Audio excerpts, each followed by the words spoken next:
there, this is Niki, and welcome to Horror Shows We Miss. In this series, we will do a dive into the excellent horror shows that once were and reminisce on what made them so great. 1993 was a great fucking year. It was also the year that television intros scared the shit out of me. One minute you're in your bedroom rocking out, singing into your hairbrush to Four Non Blondes, and the next minute that freaky keyboard intro makes you retreat and hide under your bed.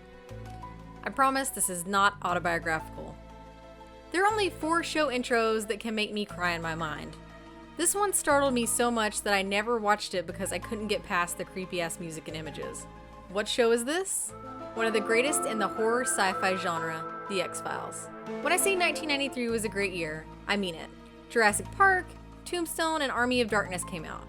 The Adventures of Pete and Pete, Beavis and Butthead, and Walker Texas Ranger started. We learned about science from Bill Nye. Music was kicking ass with Nirvana's Unplugged and Meatloaf's Anything for Love, but I won't do that. No one still knows what that is, but I have suggestions. Oh, and this was an excellent time for horror television.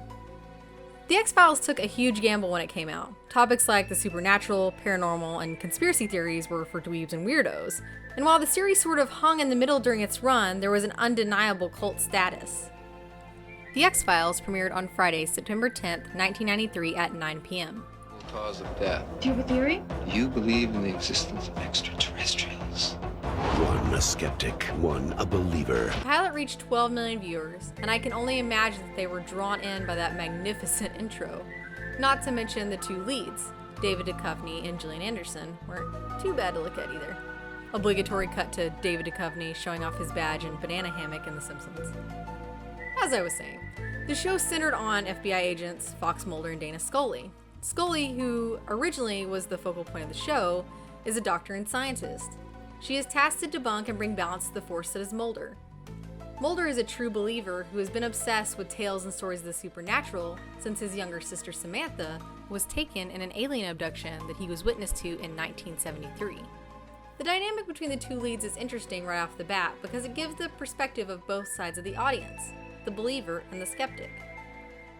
The series did have a main plot line with Mulder wanting to find his sister who was abducted in their home when they were young, as well as concentrating on the bigger picture of what the government is hiding and willing to do to cover up the greatest mysteries of the universe.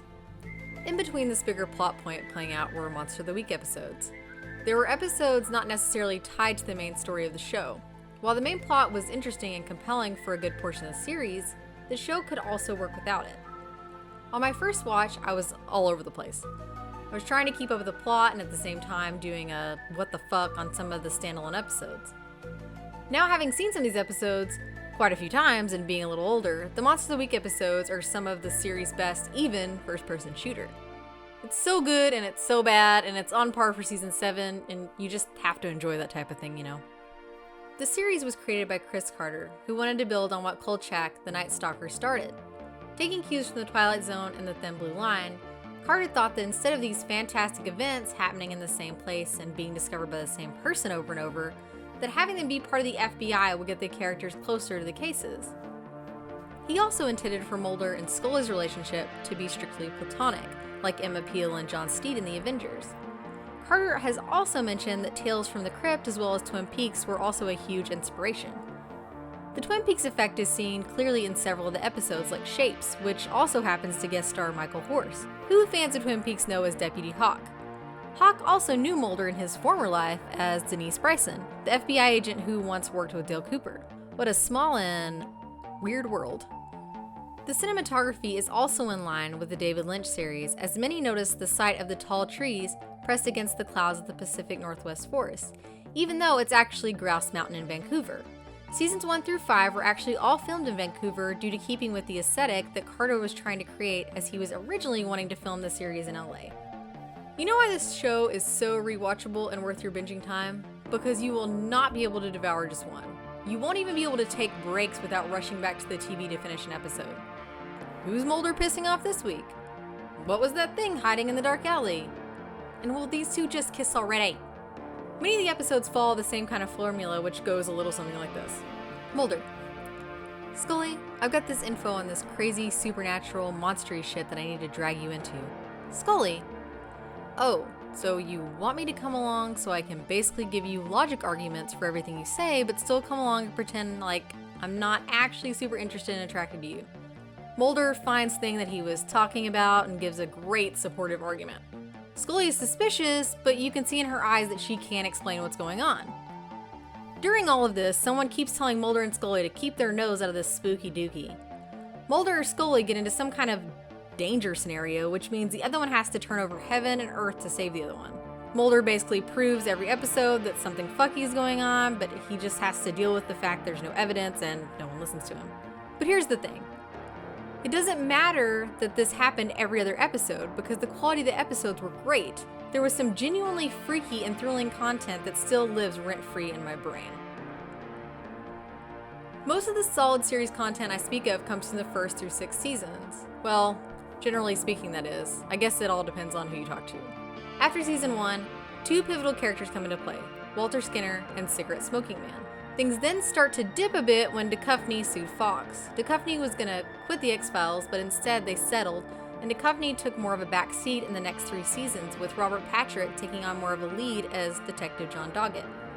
Annabeth Gish also joined as Monica Reyes. Some people thought the seasons with Duchovny showing up less were not as solid as the writing from Carter seemed to suffer as well.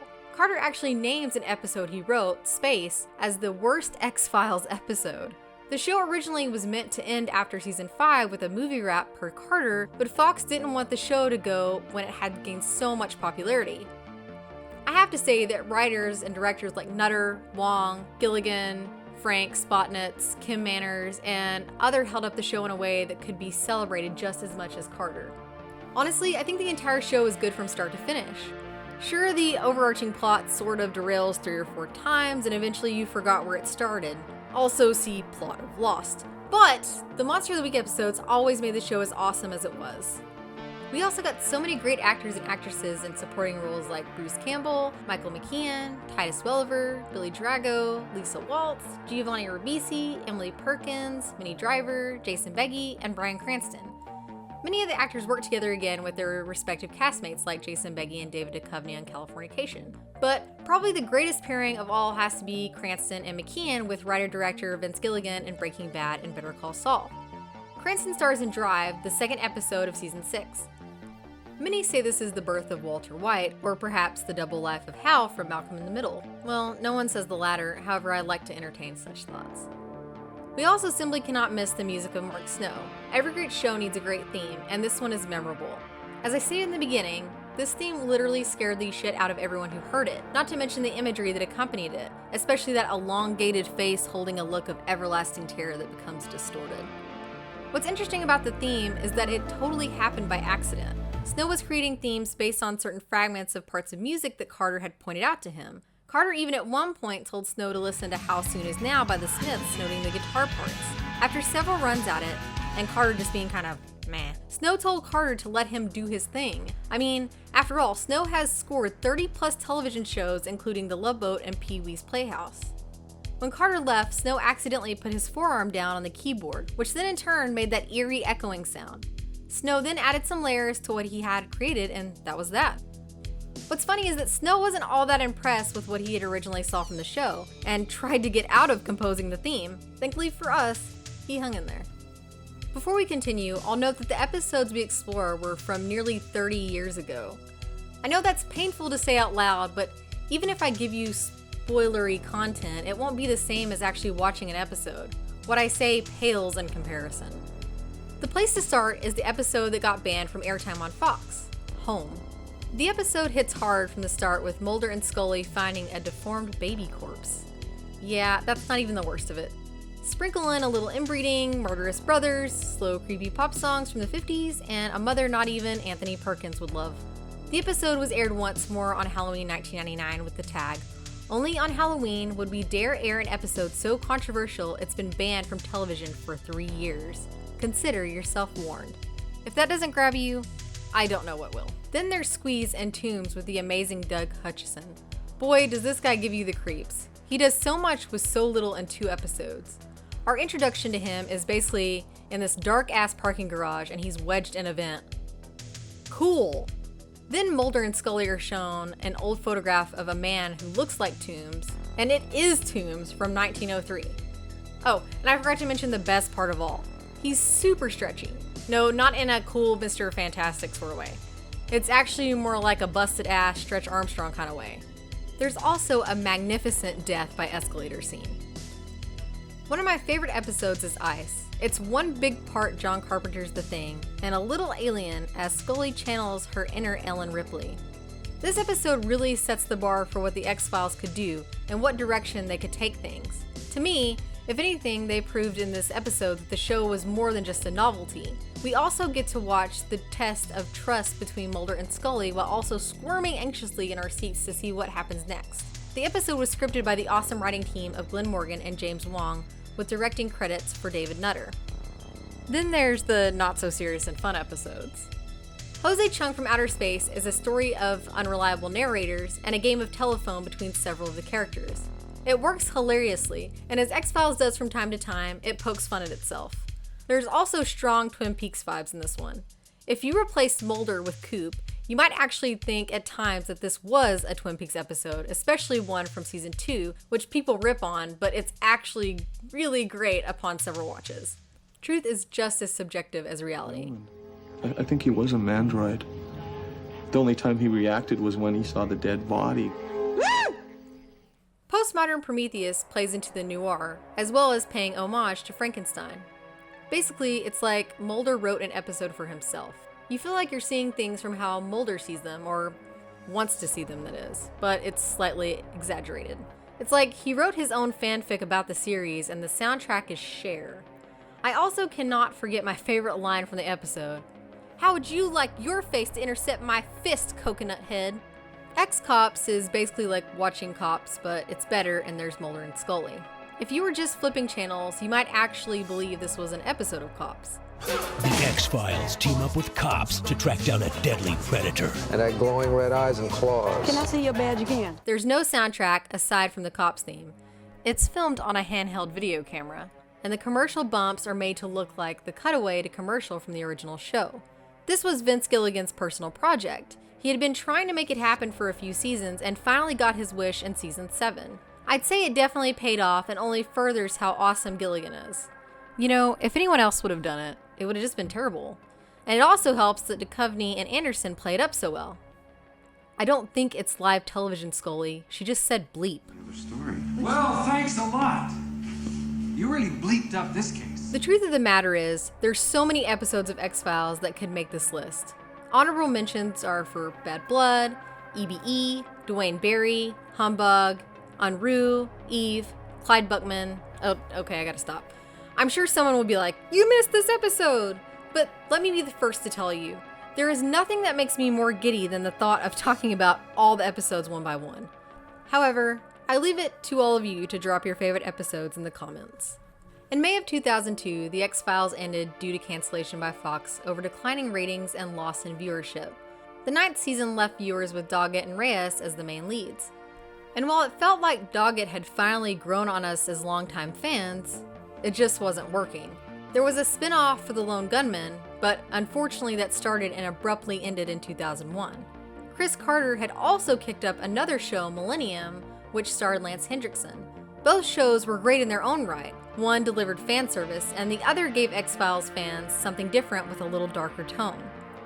Both shows were given closure episodes before The X-Files ended. The series also delivered 2 movies, Fight the Future and I Wanna Believe. Fight the Future was met with such great acclaim by fans, while the latter was, well, not so much. Fight the Future also has a bitchin' soundtrack. After a 14-year hiatus, the series came back for a revival, which was made of 6 episodes split between seasons 10 and 11. I myself was stoked that X-Files would be coming back after all these years. I missed the connection between Mulder and Scully, Skinner, and even the worst of the worst, Cigarette Smoking Man. The run was enjoyable, but I still felt like there could be more to explore and that the answers given weren't the answers I wanted. Carter recently apologized about how the characters' threads were unresolved in season 11. His decisions were sometimes met with grief from cast members, who envisioned something better for the characters they had played for so long. Fox has always seemed optimistic about a return for the series, and in 2020 announced they were working on a cartoon comedy spin-off, X-Files Albuquerque, that would center on an X-Files B-team that would go on the cases that Mulder and Scully would pass on. Anderson broke many hearts in 2018 when she said that it was time for her to hang up Scully's hat. Duchovny has always been down for more episodes, but for him, without Anderson, there is no X-Files. So for now, that just seems to be that. If you still need to quench your thirst for more X-Files, you could always go the way of podcasts. Before he got a spot on his favorite show, Kumail Nanjiani created the X-Files Files podcast. He hasn't finished his deep dive into all the seasons and got as far as season 4. It's fun and is so very Nanjiani. Kumail, wherever you are, we need more episodes. You can also check out the X-Files podcast hosted by Dean and Josh. These guys are hilarious, insightful, and their love for the series definitely shows. There were also a few different comic runs, which shouldn't be too hard to get your hands on. Special shout out to the 30 Days of Night X-Files crossover written by Steve Niles and Tool guitarist Adam Jones. I also highly recommend a rewatch if you haven't already. In fact, it's on Hulu if you have a sub. The Lone Gunman can be found on YouTube, and Millennium, well, someone needs to fix that. You can't watch it anywhere unless you have the DVDs. By the time they remedy that, maybe we can all have watch parties with our friends and huge plates of nachos. At the end of the day, the X-Files gave us good television. We were captivated by the relationship of the two leads. The show left an impression on fans, even so much so that Anderson's character inspired a good majority of women and girls to pursue a career in STEM. It's actually called the Scully effect. The show influenced other cult classics like Fringe, Buffy the Vampire Slayer, Supernatural, Gravity Falls, and Lost. The series could be emotive and moving, and somehow at the same time realize it's a fucking show about aliens, werewolves, human worms, vampires, the list goes on. This and a million other reasons are why we miss the X-Files so much. The truth is still out there. So that's the truth? We're not alone in the universe? It's okay, Mulder. There'll always be more X-Files. No. They give us all the answers to everything. Ugh! Thank you for watching. If you like what you see, please subscribe to our JoBlo horror videos channel. Tell your friends who dig this sort of content and turn on the bell to receive notifications for all of our latest videos. We're an independent company and we appreciate all of your support.